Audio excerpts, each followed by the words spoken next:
Hi, I hope everybody is doing well on this beautiful, beautiful day as we're getting ourselves in a space of coming down from, the snowfall. We got over 12 inches here.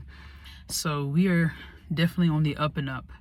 But one thing I wanted to discuss quickly was being okay with sitting in your range of emotions, whether that's happy, sad, frustrated. Just be okay. Whatever emotion that is, anger, at the end of the day, we are all given a set of emotions to express ourselves. I believe more times than not, a lot of people do not know how to emotionally regulate themselves. So when someone is being expressive and saying how they feel, they're often, I find it often, being discounted to not feel. That's the worst thing that you could do for yourself and others around you is dehumanize one another. This is something that I am seeing a lot of in my practice, and it worries me because it's like I'm working with different generations of people. There's no judgment here, but I see a generation of the older generations, my generations, the one behind us, they're more expressive. I'm learning to be more expressive, and I am grateful for that. I'm never going to apologize for being expressive, and I don't think those of you who often be placed in a box, you should do that either. At the end of the day, you have to learn how to regulate yourself, and how you regulate yourself sometimes is sitting with your emotions, understanding why you're angry. Sometimes cognitive distortions, this is something that I'm working around with research right now. Sometimes we cook up things in our head that simply do not exist. We distort information based on our point of view, and sometimes that's just not what it is. And that can equate with what I see here now in terms of people not being able to regulate themselves appropriately. I'm not saying that we're all given the same tools, because I'm being honest, I wasn't. I wasn't given these tools as a child. I wasn't given the lane or the outlet to express myself without somebody making me feel that I was wrong for crying. Like, you whooping me with a belt that hurts and you're telling me to be quiet. When you are lashing somebody, that feeling don't feel good. So early on, as even children, think about how you had to suppress your emotions even in chastisement. And I say that respectfully, but it's the truth. Just being able to sit down and talk with some of my clients recently, I realized, wow, and hearing them express without going into too much of that, a lot of these young individuals, because it was a youth, someone in their youth, and I'm like, they're not giving the outlet. And it's not because the parent doesn't care, but I see more times than not that the parent wasn't given the tools themselves. So again, it's about breaking the stigma. How do we get to a point where we work together from generation to generation to generation to understand that, the generations of old, they were taught to dumb down their feelings. They were taught that if you cried, if you were sensitive, if you showed any level of emotion, that was weakness. It is not weakness. I'm sorry, I'm a firm believer. If God gives us a tear duct, he gives us those to cry for a reason, to express, whether it's good emotions, happiness, sad emotions, hurt, it doesn't matter. We are all human at the end of the day. This is not a slight. This is not a plight. This is just real life. When you're sitting with people every day and they're being taught that expressing themselves is not healthy. The most healthy thing you could do for yourself, honestly and truthfully, is express yourself. Express yourself for you and not other people. And that's something that I want my clients to walk away with when I'm giving them the tools. I won't speak to that as much. Again, sometimes you got to be okay with your caregivers not having the tools to function the way you want to function. Breaking the cycle of what was, you're going to ruffle some feathers. You're going to have people in your life, family or not, they're not going to like when you're growing. They're not going to like that you are putting your own mental health first. But that's theirs to carry, not yours.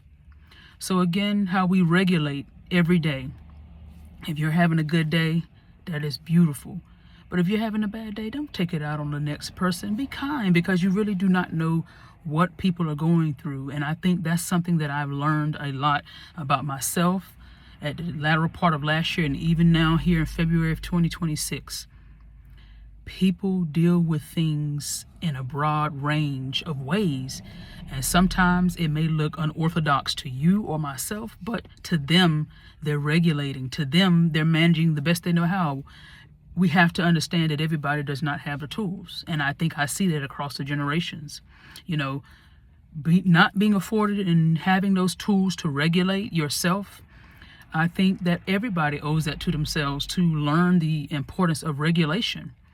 And when I say regulation, to me, the simplest way, it's easier said than done, and I understand that, is to start with sitting with, why do I feel angry?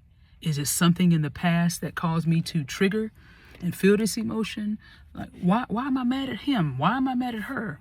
Why am I mad at this or that? A lot of times it comes from our own experiences in life, whether that's trauma, whether that's a good thing, whether you have been told to be quiet, whether you have been told to mask your emotions of happiness. These are all signs of trauma to a degree. They are, whether they are, a big,